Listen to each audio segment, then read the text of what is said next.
Abrir caminos nuevos no suele ser fácil. Sin embargo, en todos los puntos del planeta, en todas las sociedades y en todos los ámbitos, siempre hay alguien, un ser singular que se anima a romper con las barreras de su tiempo y hacer las cosas de una manera diferente, innovadora, propia.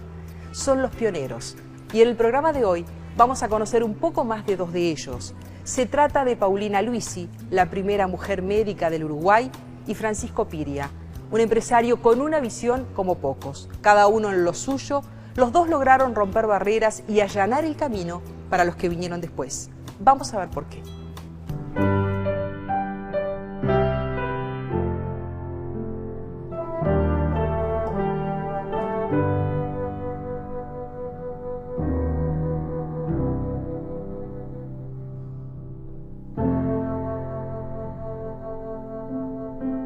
Despuntar del siglo XX, una escena que aún impresiona. Una sola mujer en la morgue de la Facultad de Medicina, rodeada de compañeros varones, donde quedan plasmadas la vocación y la decisión de Paulina aún en un medio hostil.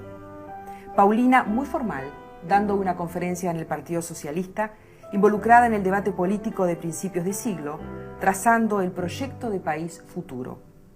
Ella en un lugar lejano, Cristiania, Noruega, en una asamblea de mujeres. Es el primer congreso feminista y Paulina está embarcada en la lucha por los derechos civiles y políticos de la mujer. Orgullosa y sonriente en París, en un curso de especialización en sífilis, derivación de la doble moral y una de sus prácticas, la prostitución que ella combate. En Montevideo, la foto ya clásica de Paulina, rodeada de las damas del Consejo Nacional de Mujeres. Todo esto fue Paulina, todo esto y mucho más, seguramente, que intentaremos indagar a partir de ahora en una conversación con la autora de esta investigación y de esta publicación, de este libro, Historias de Rebeldía, la historiadora Graciela Saprissa. Gracias por recibirnos, Graciela. De nada. ¿Es una pionera Paulina Luisi? Totalmente, y no solamente siempre se la recuesta a su lucha por los derechos civiles y políticos, y sobre todo por la conquista del voto para la mujer, pero en realidad ella tiene una multiplicidad, como lo muestra un poco lo que tú estabas leyendo, que creo que es un poco lo que queríamos rescatar, y que además yo insisto muchas veces en que es una personalidad destacada dentro del elenco de políticos y ciudadanos del país, del Uruguay, en comienzos de siglo. Ella participa también como delegada del Uruguay varias veces en la Sociedad de Naciones, es decir, lo que serían las Naciones Unidas previo a la Segunda Guerra Mundial. Es más, integra comisiones de paz en conflictos remotos, como por ejemplo entre China y Japón, cosa que te asombra verla. Es una maestra en el sentido, en el doble, triple sentido, ¿no? Es decir, de formadora de otras personalidades, de difusora de conocimiento, e incluso ella lo menciona en algunas conferencias, ¿no? Es decir, esa profesión que nunca dejé, ¿no? Cuando elogia, bueno, sus raíces venían de un padre y una madre maestros. Ahí está, eso te quería preguntar, porque seguramente esta mujer, primera médica, feminista, con una gran astucia política, capaz de generar estrategias, a veces en el marco de situaciones complicadas, es decir, es una sufragista, lucha por el voto femenino, después convoca a no votar porque elabora una estrategia política porque no quiere ser mercancía en el medio de otras transacciones políticas, es decir, una mujer con mucho olfato político,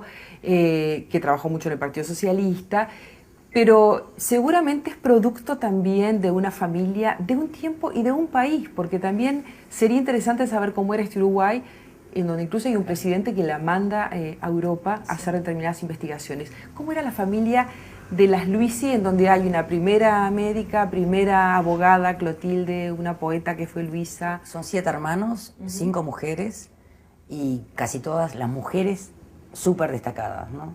Entonces, hay una pregunta que todos nos hacemos, y decimos, ¿de dónde salen? ¿Con qué se alimentaron? Claro. Y evidentemente hay padres excepcionales. Ángel Luisi, que es el papá, nació en Italia, su mamá Josefina Carbonario, Gianecchi, ¿no? Claro, es decir, nació en Italia, se formó, empezó una carrera de abogacía, pero se embarcó con Garibaldi en las luchas de la unificación de Italia.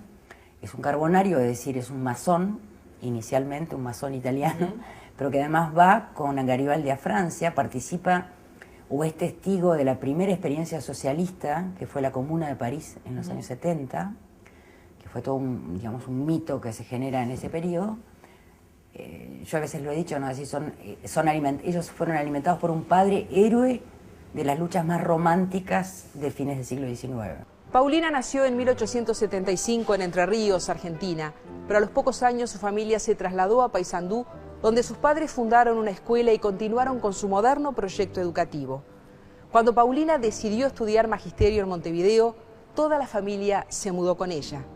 Con el comienzo del siglo XX, ingresó a la Facultad de Medicina, se recibió en 1908 y en 1913 viajó por primera vez a Europa a pedido del entonces presidente José Valle y Ordóñez.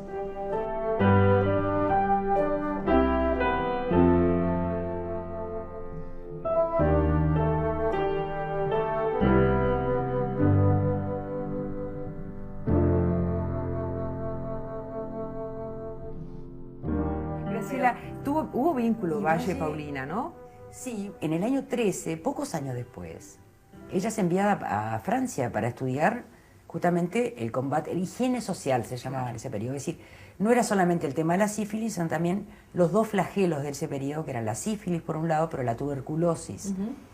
Es decir, la sífilis por lo que decíamos, la doble moral, es decir, el inicio de los jóvenes, de los adolescentes varones en el prostíbulo y el mantener la castidad de las mujeres de buena familia, las que se iban a casar con esos jóvenes, cada vez además con una prolongación de la edad de matrimonio, que ya no se hacía a la adolescencia, etcétera, ¿no?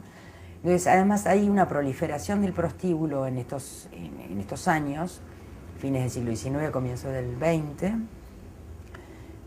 en parte, bueno, por la masiva inmigración, por la disparidad de sexos, es decir, hay un índice de masculinidad muy alto, claro. Y las grandes ciudades portuarias como Buenos Aires, Rosario, Montevideo, se llenaron de prostíbulos y sobre todo se dio el fenómeno de la trata, de lo que se llamaba la trata de blancas, ¿no? Es decir, el comercio de mujeres engañadas que venían a los prostíbulos. Con el paso del tiempo, la faceta feminista de Paulina fue tiñendo las otras, la de médica, la de política. El primer paso lo da en 1916, al fundar el Consejo Nacional de Mujeres. Ya desde tiendas socialistas, la igualdad de oportunidades laborales y la conquista del sufragio femenino fueron dos de sus grandes obsesiones.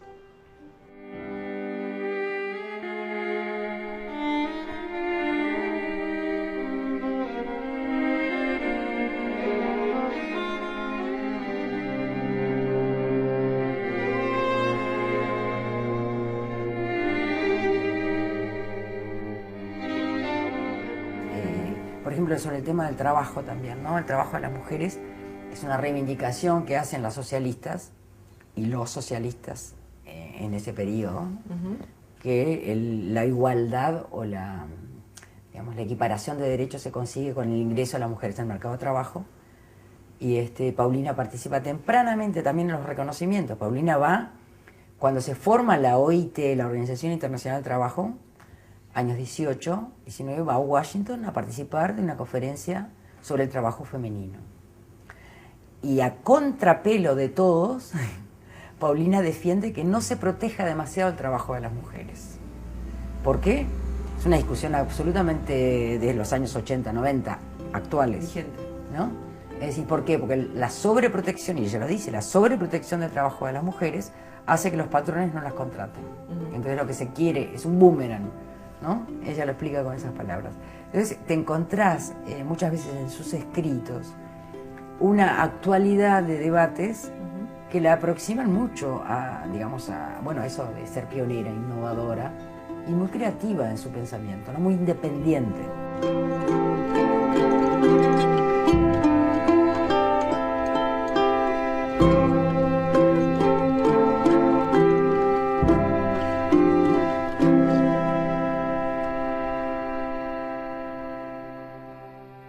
Ella bromeaba con que no le había sido fácil conseguir una esposa, ¿no? En el sentido de que ella parecía como la figura... Sí. Y lo dicen en un escrito por ahí por los años 20 o 18, que dice es muy dura, ¿no? Es decir, que las mujeres, es decir, tienen un proyecto de casarse, como realizarse a través de el marido, convertirse en un ser que no tiene voluntad, que no tiene opinión propia, digamos, que ella no está dispuesta a hacer eso. Y lo mismo pasa que después de haber luchado por el sufragio y por los derechos civiles, cuando se produce el logro del voto es en el año 32, pero a los pocos meses se da el golpe de Estado de Terra. Marzo del 33, claro. Claro, marzo del 33, Gabriel Terra da el golpe de Estado. Y en el año 38 se da la transición de esa dictadura de Terra al gobierno democrático que va a ser elegido, que además hay dos candidatos, los dos son parientes de Terra, es decir, y los principistas de los dos partidos principales, de los blancos y los colorados, los principistas, digamos los más republicanos, defensores de los derechos ciudadanos, se pronuncian en contra de esas elecciones y convocan a no votar. Y Paulina está dentro de las primeras filas de los principistas. Entonces ella, ahí se ven en el dilema. Si la primera vez que las mujeres votan, pero a su vez, en una entrevista en El Mundo Uruguayo, que era una revista de mucha difusión, ella dice, no vayan a votar, van a ser convocadas como ovejas de un rebaño, ¿no? Si bien fuerte la imagen. Digo, como que también son las paradojas, de alguna forma, de una líder feminista, una líder sufragista, que en el momento que por primera vez se vota, dice no voten.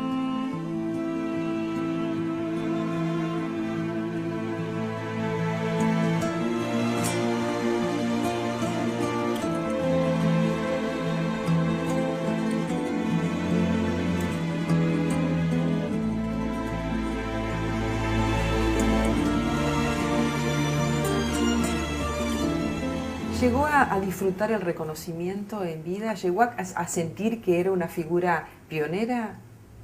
Yo creo que ella sabía que era excepcional. Pero por otro lado, encontrás algunos aspectos de quejas, ¿no? En algunos sus escritos. Ya en un momento dice, con esas frases bien típicas de esa época, ¿no? Amarga cosecha, ¿no? Como que ella había recogido una cosecha amarga, ¿no? En el momento dice que... Claro, cuando ve que aparecen todas las camadas nuevas de mujeres políticas, sobre todo yo creo que a ella le queda muy marcado el hecho de que algunas feministas se salieron de las primeras, digamos, se salieron de lo que ella pensaba que tenía que ser el feminismo, es decir, el feminismo. Ella consideraba que que el feminismo debería conservarse apolítico, digamos, apolítico en el sentido apartidario. Y muchas de las mujeres que primero acompañan a Paulina, son mujeres del Partido Colorado. Y el vallismo era un aliado natural de las feministas. Y muchas fueron de alguna forma absorbidas, podríamos decir. La palabra cooptadas es muy fuerte de repente, ¿no? Pero fueron absorbidas por esa correntada. Paulina no quería saber nada de eso. Y me parece que para Paulina eso debe haber sido un dolor muy fuerte cuando ella trató justamente de que las luchas feministas fueran un equilibrio y lograr la autonomía también en esa negociación que estaban haciendo, ¿no? Paulina Luisi falleció un día emblemático para el Uruguay, el 16 de julio de 1950, el día del Maracanazo. Mientras los montevideanos se volcaron de forma masiva a la avenida 18 de julio, su funeral y su entierro pasaron completamente inadvertidos.